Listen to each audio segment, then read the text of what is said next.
Gott kvöld. Samskipti mikilvægustu viðbragðsaðila landsins í gegnum Tetra samskiptakerfið hafa verið aðgengileg mánuðum saman á vefsíðu sem óþekktur hakkari setti á fót. Lögreglan vissi af lekanum mánuðum saman en stöðvaði hann ekki fyrr en í dag. Landspítalinn lagði niður notkun Tetra kerfisins í dag vegna þessa. Persónuvernd segir málið mjög alvarlegt. Komin á stað, búin að finna hann. Hann lá í snjónum. Þetta hljóðbrot úr Tetra kerfinu frá því fyrr í kvöld. Fjölmargir reiða sig á kerfið sem í eigu íslenska ríkisins. Almannavarnir, allar deildir lögreglunar, slökkvilið, sjúkraflutningamenn, öryggisverðir á Alþingi, í stofnunum og fyrirtækjum, bílstjórar ráðherranna og forseta Íslands, björgunarsveitir, ferðaþjónusta fatlaðra og margir fleiri.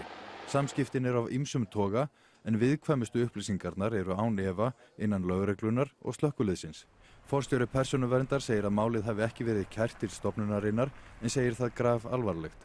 Ef satt reynist að í rauninni mjög viðkvæmar persónuupplýsingar sem helstu viðbragðsaðilar Íslands vinna með séu að komast í hendur óviðkomandi aðila, þá er það mjög alvarlegt, í rauninni graf alvarlegt mál.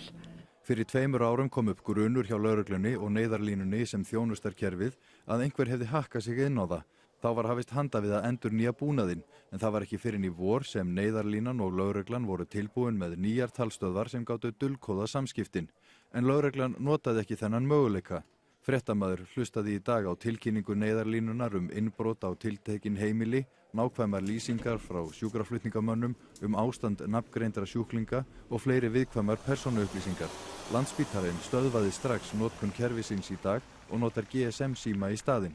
Þetta mjög óheppilegt mál og truflar mjög mikið okkar starfsemi, þannig að ég vildi fyrir það fyrsta beina þeim tilmælum til þess aðila sem gerir þetta að fjarlægja þetta. Þetta ekki eitthvað sem er gott og til mikil vansa.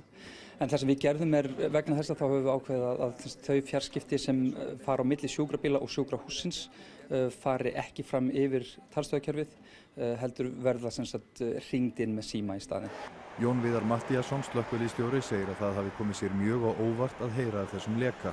Það sem við gerum í dag, og við erum búin að tala mjög þétt við neyðarlínuna og bæði okkar og þeirra ákvörðun að skipta út allum okkur talstöðum eins fljótt og hægt er. Og það er næsta skref, en fram að því verðum við með breyttar fjarstöðvenjur. Hvað felst í breyttum fjarskiptavenjum? Þá verðum við að passa okkur bara að vera ekki með nöfn, ekki með kennitölur, ekki lýsingar á atburðum eða heimilisföngu eða annað, þannig að það er ekki hægt að rekja okkar ferðir á einhvern ákveðinn punkt. Lögreglan lét því ekki slökkviliðið sem líka sér sjúkraflutningana vita, né greip til dulkóðunar hjá lögreglunni sjálfri fyrr en í dag eftir að umræða skapaðist málið á netinu. Við höfðum grun og okkur hafði verið að berast upplýsingar í dálítinn tíma að það væri mögulegt að hlera fjarskiptin okkar.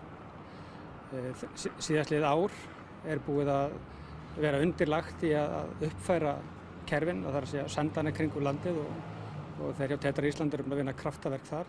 En hvers vegna dró lögreglan það að dulkóða sín samskipti í marga mánuði þegar Tetra Ísland, neyðarlínan, var með allt til reiðu? Við hefðum kannski ekki gert það fyrr, en við erum líka með aðra samstarfsaðila sem kannski voru aðeins og eftir okkur í þessu, þannig að við biðum aðeins og en svona bara fór þetta. Við töldum að þetta væri ekki í þessu mæli sem það var, að þetta væri svona auðvelt. Við höfum ekki þá vitneskju, en við erum búnir að bregðast við því og þetta heyrir sögunni til.